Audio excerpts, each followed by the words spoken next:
अस्सलाम वालेकुम जी, आपका होस्ट सईद अहमद जद आपकी खिदमत है। हमारा यूट्यूब और फेसबुक चैनल यह है पाकिस्तान देखना। लाखों करोड़ों दुरूद साहब हज़रत मोहम्मद मुस्तफ़ा सल्लल्लाहु अलैहि वसल्लम और आले मोहम्मद पर चीफ जस्टिस कादी फायज़ साहब की ज़ेर निगरानी आज 15 रुकनी एक बेंच था जिसको रिव्यू एंड प्रैक्टिसेस एक्ट जो जजेस के लिए है उनके ऊपर वो बहस कर रहा था। आज बड़ी लंबी एक तवील डिस्कशन हुई, मगर वो सारी इंग्लिश के अंदर हुई और मैंने पहले व्लॉग में आपके साथ उर्दू में डिस्कस किया, अभी भी कुछ उर्दू में डिस्कस करूंगा। मगर अभी इस वक्त ये भी सवाल किया जा रहा है कि पाकिस्तान में कितनी मेजॉरिटी जो है वो इंग्लिश को समझती है और इंग्लिश की समात की कैसे समझ आई होगी। मगर मेरा ख्याल सुप्रीम कोर्ट की पहली समात थी तो डेफिनेटली दुनिया को भी एक सबक देना था कि हम अल्हम्दुलिल्लाह हर लिहाज से रेडी हैं। और क्योंकि कल एक बाकायदा तौर के ऊपर एक बंदे को भी अपॉइंट कर लिया, अथॉरिटी भी अपॉइंट की गई है जो इंग्लिश का फैसला सुप्रीम कोर्ट का उर्दू का फैसला इंग्लिश में दोनों कापियों के अंदर वो आएगा। और डेफिनेटली एक बड़ा अच्छा स्टेप है। मैं इस चीज़ का जो है वो इस चीज़ की तायद करता हूँ और आपको भी करनी चाहिए और इस चीज़ को सराहना चाहिए और बाकी सराहने के काबिल भी है। मगर आज आप जानते हैं अटारनी जनरल मौजूद थे, इम्तियाज़ सिद्दीकी साहब मौजूद थे, उसके अलावा ख्वाजा तारक रहीम साहब मौजूद थे। तो आज बड़ी लंबी समात हुई, मगर 3 अक्टूबर तक इस मामले को इस समात को मुलतवी कर दिया गया। मगर 25 सितंबर तक तमाम मुकला यानी कि इम्तियाज़ सिद्दीकी और उसके अलावा अटारनी जनरल और उसके अलावा जो ख्वाजा तारक रहीम साहब है इनको जवाब जमा करवाने का कह दिया गया है। आप जानते हैं जिनेवा में जाना है जो अटारनी जनरल साहब हैं, क्योंकि सिंध ताश मुआहदा जो है वो बुज़दल भारत ने, क्योंकि पाकिस्तान का पानी रोका हुआ है और एक कृष्णा गंगा जो है वो डैम बनाना चाहता है, तो हम तो नहीं किसी सूरत चाहते।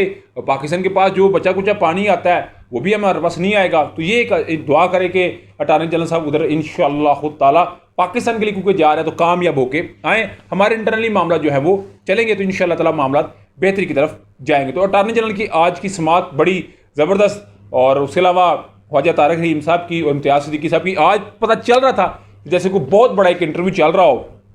और आज एक चीज़ मैंने नोट की है, आपने भी नोट की होगी, मैंने जो नोट किया मेरा ख्याल है होना चाहिए। देखिए मैं इधर आपके साथ अगर बात कर रहा हूँ, अभी मैं आपको एक टॉपिक की बात करूं तो पहले मुझे उसके दलाइल मुकम्मल करने देने चाहिए, फिर दूसरा सवाल उसमें दागना चाहिए। उधर एक सवाल का जवाब देने लगे हैं, साथ दूसरा, साथ तीसरा, चौथा, पांचवा, ऐसा आपने देखा है और मैंने भी देखा है, ऐसा हुआ है। तो मेरा ख्याल है वो कहते हैं मैं एक का जवाब दे लूँ, तो चीफ जस्टिस ऑनरेबल कहते हैं कि उसको लिख लो। तो मेरा ख्याल है जवाब देना और फिर लिखना जारी बात है, वो बंदा उस तरह की रिदम टूट जाता है, उस तरह बयान करने का मज़ा भी नहीं आ रहा था। और जो आप एक अपनी पूरी तैयारी करके आए वो भी आपकी डेफिनेटली उसमें खलल आ रहा होता। तो ये मेरा ख्याल है मैंने जो लैक देखा है वो मैंने आपके साथ डिस्कस कर दिया। मगर आइंदा समात के ऊपर मजीद डेफिनेटली इसके ऊपर काम होगा। 2 सीनियर जज जस्टिस तारक मसूद साहब और जस्टिस यादुल हसन साहब दोनों से मुशावरत के बाद एक बेंच तश्कील दिया जाएगा और डेफिनेटली ये बेंच जो फैसला करेगा उसको कबूल किया ही जाना चाहिए और बनता भी है। उधर जी शेख रशीद साहब की 24 घंटे हो चुके हैं, गिरफ्तारी हो चुकी है, इस तक कोई उनका पता किसी अदालत में पेश नहीं हुई। मुझे तो ये लग रहा था कि शहरयार अफरीदी, अली मोहम्मद खान, परवेज़ लाई, इनकी तरह उनका एक ट्रायल चलेगा, उनको अदालत में पेश किया जाएगा। फिर अभी जब उनका ट्रायल शुरू होगा तो डेफिनेटली वो एक मुकदमे से निकलेंगे, दूसरे से तीसरा। मुझे जो लग रहा है ना अभी उनके शायद मुकदमात तैयार नहीं हुए उनके। मैं आपको ये बात अभी से बता रहा हूँ, कोई 20-22 मुकदमात की लिस्ट बनेगी।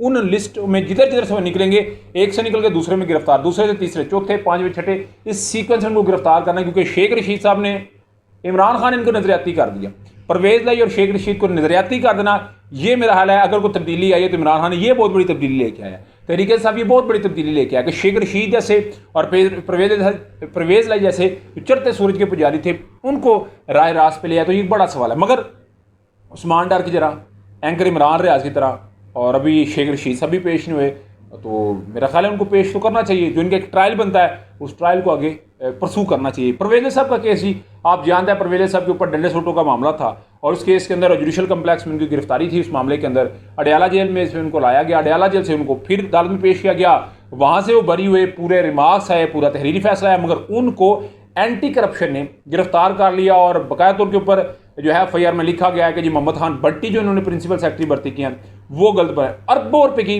करप्शन डाल दी गई है। ज़ारा लाई, रासक लाई, मोनस लाई और परवेज़ लाई साहब के ऊपर।